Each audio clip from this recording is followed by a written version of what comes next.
All right. Clark Lea is going to bring some explosive defense back to West End, and the basketball team opens their conference play against Vanderbilt Memorial Gym. This is Locked On Vandy. Let's get it.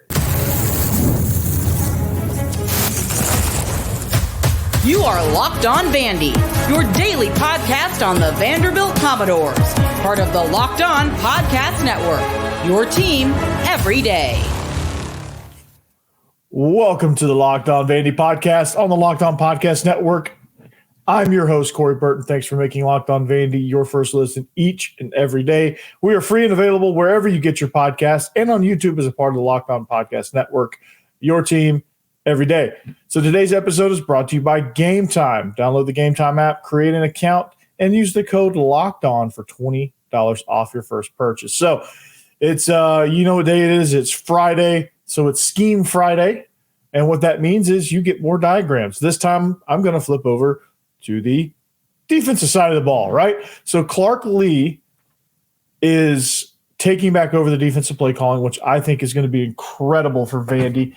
And I think you're going to see a more explosive defense, a more organized defense, a defense that communicates a little bit, and a defense that will get pressure on the quarterback. Now, in order to do this, I had to go way back into the archives, and I went back and looked at some of the things that he did at Notre Dame. This particular play that I diagrammed, I found in their matchup against USC.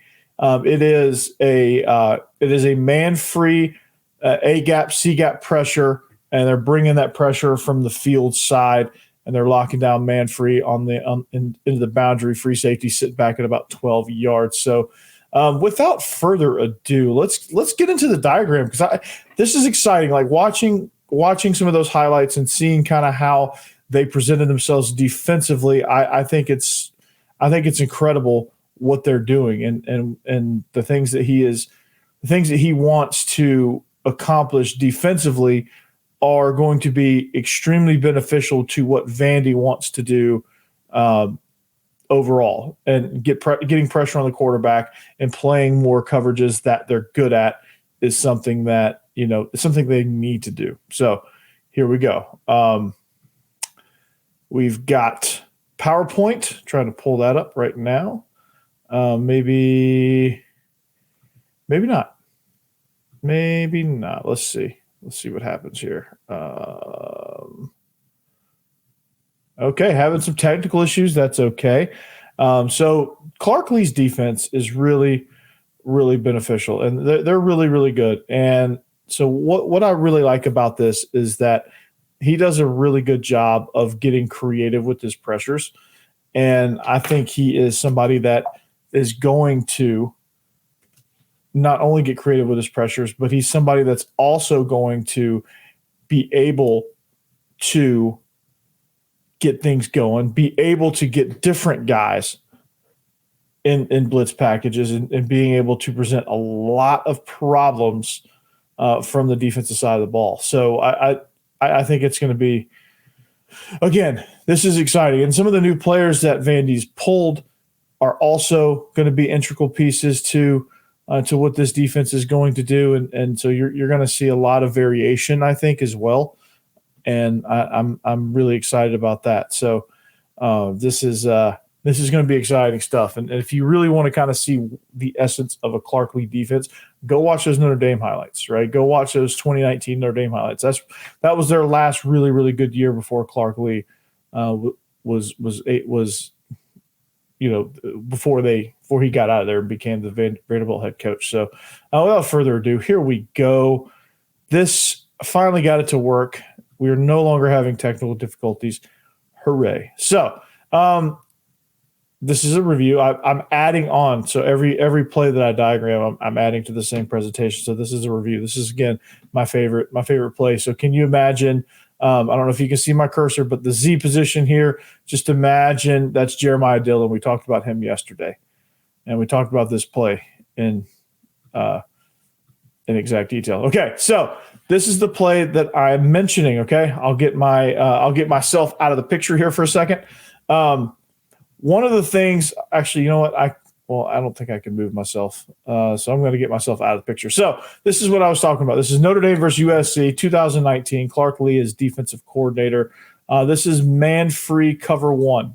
So the situation in which they're doing it, it's first quarter, probably early in the game. Ball's around midfield. It's second down and 7. Okay, second down and 7. Ball is obviously left middle. Exactly where it's placed right here. See the hash marks there. This is ball placement left middle. So what he has done is he has presented an odd front look with 2 walk down linebackers. So he's got the original Sam linebacker and he's got the Will. The Will walks down to the edge, and the defensive end, normally in this 4 technique, which is head up of this tackle, he bumps down to a 3, which is outside shade of the guard. All right, so you have your line reducing down on the boundary side, and then you have your Will, who has the Will and the Sam have blitz back responsibility. Depends on where this F goes. If this F were to go off here to the right, you would have both these guys blitzing, but one of them has peel protection. So like the Will is gonna blitz, but peel off as soon as he sees the back, and he's gonna take him in man coverage. Same thing for the Sam over here on the field side. If this back were to flare to the right, the Sam would peel off and the Will would keep coming. But as this play had it, USC they ran the tailback into the boundary. They switch released these two, the H and the X, and I can't remember what they did with Y and Z. It doesn't really matter. But as you can see, they're locked up in man. The matchups are there. The free safety has his deep middle of the field. He shaded a little bit to the field side to kind of cover for this blitzer, and also understanding that he has a lot more ground to cover to the field in this situation than he does to the boundary. This safety felt like he could make up the ground to the boundary if need be. So you've got your man coverage here, and these guys are going to prevent this one that I have labeled as D, or dog. I don't know what Clark Lea calls him in his terminology, but it's kind of like that extra safety linebacker. This would probably be Randon Fontenette, if I had to guess. And CJ Taylor might be this other safety, and I'm not sure who the free safety is going to be just yet. But you have your corners.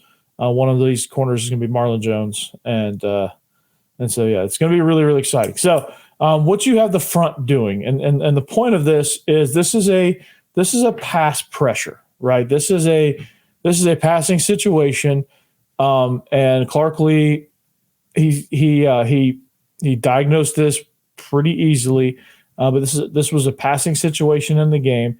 They were faced with like second and maybe just outside of the medium range. So medium is like 4 to 7. So they were kind of right on the outer edge of that medium, kind of a longish 7 yards. And so Clark Lea was like, well, they're probably going to throw midfield situation. They'd hit a couple passes before that to get down there, and so they felt like USC was going to pass on them a lot, and that was kind of what USC was about at that time. So what they did was they reduced the front they shifted the front to the field side. So they shifted the nose over just a little bit, not enough to really call them a shade, but they shifted over just a little bit. They reduced the end down. The tackle reduced into a 4-eye, which is a 4 technique, but inside shade is what that means. So 4 technique is head up of the tackle. And then they brought the Sam tight to the line. So what they did was they brought the Sam tight to the line. As soon as the ball was snapped, he was gone. And his blitz technique is the upfield shoulder of the quarterback. He's going to release to the upfield shoulder of the quarterback so that if he tries to spin out, he's there. If he steps up into the pocket, he's going to step right into this mic. This mic is shooting the A gap. Now, to accommodate and to be gap sound, you had the Will shooting the C gap.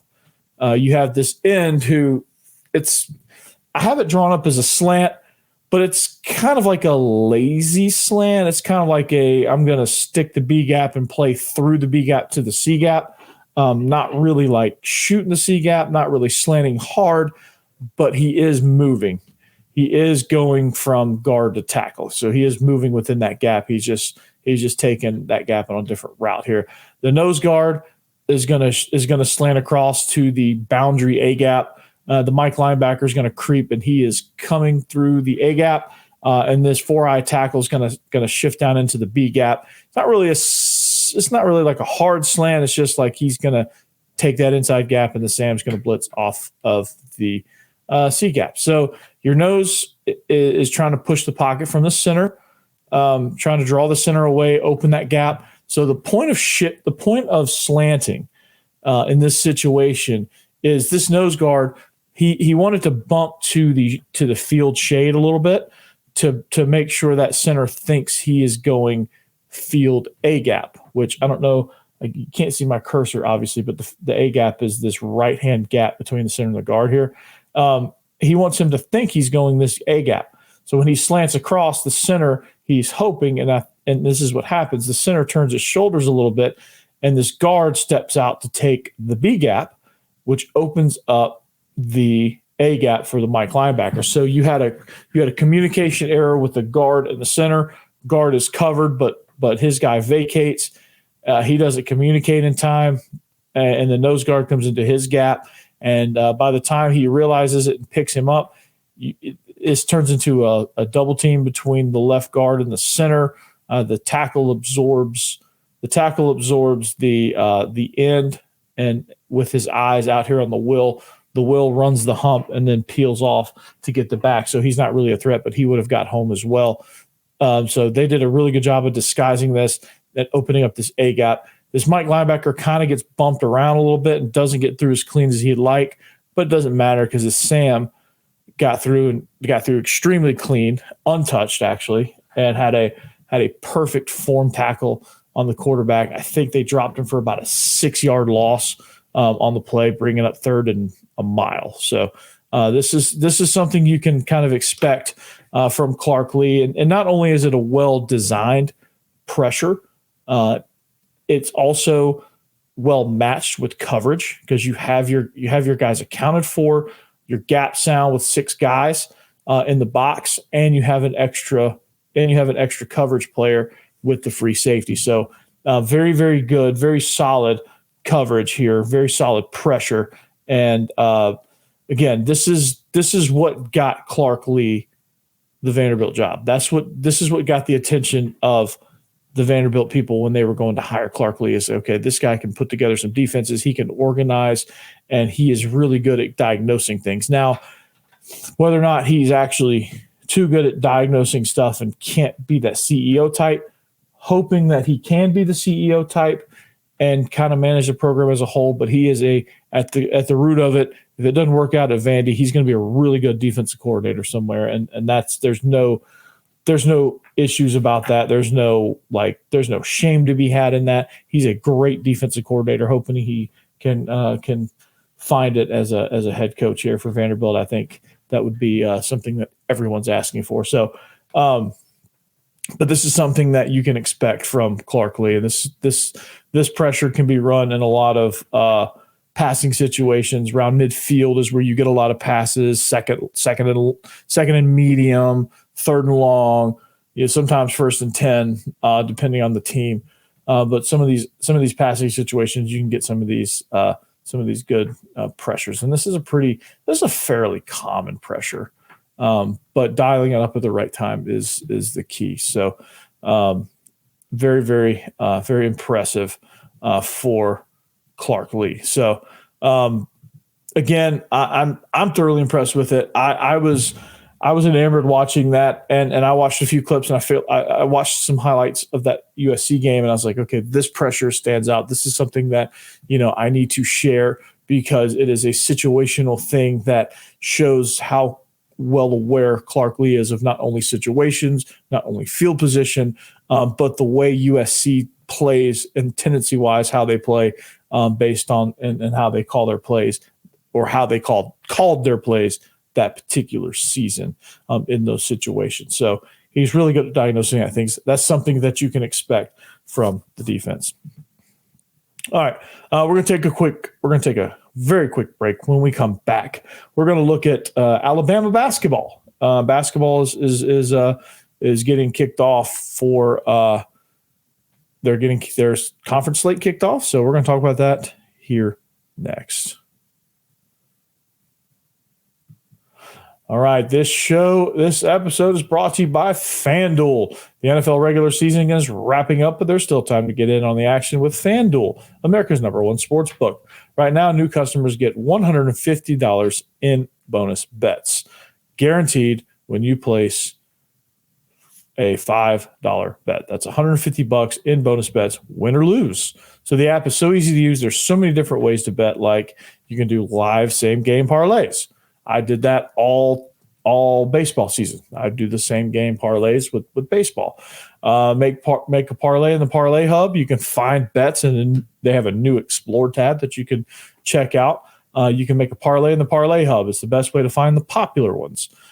And they have a lot more on top of that as well. They have futures, things like that. So, and you can bet the standard money line and all that stuff as well. You can bet the standard stuff. So FanDuel, visit FanDuel.com/lockedon and make your first bet a layup, pun intended. So FanDuel is the official partner of the NFL. Terms and conditions apply. All right, welcome back. Segment 2. Thanks for making Locked On Vandy your first listen each and every day. We thank you, everydayers. Find us on social media and subscribe to us on YouTube and anywhere you get your podcast. Make us your first listen. Yesterday, we had Stephen Willis from Locked On Ole Miss. Make sure you check him out. He's doing a really, really good job there. They've got a heck of a story going on with Quinshon Judkins hitting the portal. Don't think Vandy can afford him, unfortunately. He's a really good back, but he's looking for a lot of this. So that's a kind of a bummer. So thank you, everydayers, for making all of this possible. So Vanderbilt basketball. We've been talking a little bit about just generally what Vandy basketball needs to do to be successful. And generally, it was talk, play defense, and have a presence at the rim. But they open up with Alabama, who comes in. They are red hot. Now, this is a really good basketball conference, right? We haven't always been able to say that about the SEC. But this is a really, really good basketball conference. And this is a really tough team to open up with. Nate Oates just picked up his 100th win against Liberty before they wrapped for Christmas break. So they won 101-56 actually in their final non-conference game. And so here's some things like about Alabama that you need to know, right? They have a really good starting unit, right? But their bench also, their reserves, man, those guys get after it. And it's kind of the same as like our women's team, where the bench contributes almost as much as the starters, but the bench put up 44 points. The reserves, they set the tone, man. When they come in, they get after it, man. They take the floor and they don't waste any time. So you have freshman Jaron Stevenson, you have Latrell Wrightsell leading the way for the reserves. They had 20 points and a near double-digit lead within a few minutes in that game. And those guys are some guys that come off the bench and are very, very well. So they do very, very well. So they Sam Walters and Wrightsell Jr., they led the bench in scoring. They combined for 11 points. Latrell Wrightsell is somebody that you need to watch out for from behind the arc. So if Vanderbilt's defending, they have to really kind of put pressure on Wrightsell behind the arc because he will make you pay. And Bama does a really good job of moving the ball around to create those shots. So they give Wrightsell good open looks, and he often hits. And he can. And when he gets hot, he's very streaky. When he gets hot, he can go, right. He's a Cal State Fullerton transfer. He had 19 points. Like I said, he led the bench in all scoring. So he's somebody. He went 5 of 7 from three-point land. That's crazy. And he grabbed 4 boards as well. So Wrightsell is somebody off the bench that you definitely need to account for. Bama, one of the things that possibly happens with them is, every team gets in foul trouble every once in a while, but I think Bama, that's one of the things that they're very aggressive, especially down in the paint. So they're probably going to foul a lot, and they're probably going to send Vanderbilt to the line. So they've got to be careful with all of that, and they've got to be careful with the, Alabama's got to be careful with the foul trouble. Vandy has got to capitalize on that stuff, right? Vandy's got to say, hey, we're going to stay out of foul trouble, and we're going to, we're going to go. All right, some other players to look out for: Mark Sears, transfer guard Aaron Estra, and Caden Matheny. They were all double-digit scorers in their last game. That they're all contributors there for Nate Oates and the Crimson Tide. So his overall record is 147 with Bama, 196-90 in his entire head coaching career. So that's pretty good for Nate Oates, and he's done a really good job with Alabama and kind of getting them in the groove. Right, he had the whole Brandon Miller debacle, which wasn't fun. Something that you don't really want to deal with as a head coach, but he was there. He did all of that stuff. So very impressive team coming into Memorial Gym. Now, when we come back, we're going to talk about the keys to the game and how Vandy is going to win this game. That's going to happen, right? That's going to happen next. All right. Well, we can't do that without talking about Gametime. All right, so Gametime. Have you ever had a frustrating ticket buying experience? You weren't sure if the seats were good. You couldn't find the last-minute tickets. There were no good deals. All of the above, right? Well, with Gametime, you don't have to worry. It's the fastest and easiest way to buy tickets for all sports, music, comedy, and theater events near you. With last-minute killer deals, all-in prices, views from your seat, and their best price guarantee, Gametime takes the guesswork out of buying tickets. So you browse through the Gametime app. It's very easy to search. You can find last-minute tickets, flash deals, zone deals. We'll talk about those in a minute. Easy to find and buy tickets for every kind of event in your area. You can view the seats of the venue. They have the lowest price guarantee. They have event cancellation protection and job loss protection. So this is really, really good. So you can buy tickets in seconds with 2 taps. It's very simple to use. So easy. Okay, well, I can't say that. That's copyright. But you can see the view of your seat before you buy, so you know exactly what to expect when you arrive. Again, it's you're getting a great deal. That when they have all-in prices, they show you the total up front, so you know what you're getting. All right, so you can find the exclusive flash deals, sponsor deals on tickets for football, basketball, baseball, concerts, comedy, theater, and more. Zone deals. I talked about that. Zone deals, you pick the section, Gametime picks the seats. They have some savings for that. They have discounts for that. So take the guesswork out of buying tickets with Gametime. Download the Gametime app, create an account, and use the code LOCKEDON for $20 off your first purchase. Terms apply. Again, create an account and redeem the code LOCKEDON. That's LOCKEDON for $20 off. Download Gametime today. Last minute tickets, lowest price, guaranteed.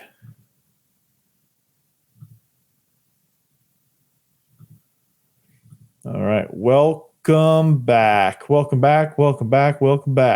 It's the final segment here on the Locked On Vandy podcast on the Locked On Podcast Network. We thank you for making us your first listen. Thank you to the everydayers for making all of this possible. Without it, I could not do it. Would not want to do it. So thank you. So we're going to close out with some keys to victory, right? How in the world can Vandy win this game? All right. It's been a rough non-conference slate, but a lot of injuries, a lot of things to figure out within the team. So how do you win this game? Okay. First thing you do is you attack the rim, because Alabama can get into foul trouble. And their leading fouler was point guard Mark Sears. And so if you can get them into some early foul trouble to where they have to kind of play back a little bit, things might go pretty well for you. So make sure attack. Be aggressive. All right. Find good shots because you're going to have, you can't have these long cold streaks. So you got to find good shots. You got to create good shots and you got to take them and execute. So you got to get to the rim, hit from the free throw line and create good, higher percentage shots for yourself, not just throwing up whatever you can because you got the ball in your hand. You feel like you have to. So, make sure you take good shots as well. That takes communication. Defensively, protect the rim and be able to protect the three-point arc as well, especially when Wright-Hill's in there. Make sure he's taking contested threes, put a hand in his face, disrupt his rhythm, do whatever you got to do. But you got to make sure that he doesn't get hot from beyond the arc. And you got to also make sure that Alabama can't get to the rim easily. And if they do, it's going to be a long day. Well, if anyone gets to the rim, it's going to be a long day. So, and then, of course, Coach Stackhouse has got to be stellar with his rotations, and he's got to be somebody that's going to be on top of those things and making sure that he's managing the minutes properly, especially with Torres, because I think Torres can be a weapon. You just got to get him on the floor, and you got to get him some good looks at the basket, especially from 3-point land. He can hit those if he gets some good shots and gets going early. If he's a freshman now, so if he bricks some, he's going to lose confidence. And if he loses confidence, it's over. Like he's not going to hit anything. He's not going to hit the broadside of a barn. Nobody is. If you don't have confidence. So the rotations have got to be good. You've got to utilize your weapons. You've got to get Tyron Lawrence involved in the game. You got to provide some support for Ezra Mannion. And if you don't, if he has to do it all himself, he can't. I love him to death. He's a good player, great leader, great ambassador for Vanderbilt basketball, but he can't do it all by himself. It's a team sport. It's a team sport for a reason. So you have to have guys that contribute. Tyron Lawrence contributed against Dartmouth. When he finally got going, they were good. They put points up. So you got to create, and you got to create some easy shots for yourself. So those are keys to victory. Manage your substitutions. Limit rim access to Bama. Make them earn their buckets. Make them take tough contested shots. And on the other end, create easy baskets, hit the free throws, attack the rim, and get Bama into foul trouble because they're prone to that. So, and then of course, make sure their bench doesn't go off and go crazy. That would be, that would suck. So, but that's going to do it for us. As a big long sigh of, I say relief, but like the weekend's here. It's going to be an exciting weekend. There's going to be some good NFL on. There's going to be some good basketball. 2:30 Central Time tip on Saturday. The women are playing. Get you that result, and so yeah, I'm excited, man. This is going to be fun. I think this football season is going to be fun. There's a lot of promise. Hopefully, the promise carries over into execution and some wins, but it's a tough schedule, so who knows? But anyway, this is Locked On Vandy on the Locked On Podcast Network. We thank you for joining us. Find us on social media. Find us on YouTube. Find us wherever you find your podcast. We're free each and every day. Thank you to the everydayers for making all this possible. And we'll see you back here on Monday to wrap it all up and to give you any transfer portal news that may happen. But with that, I'm going to get out of here. Have a great weekend, and we'll see you back here next week. Until then, anchor down.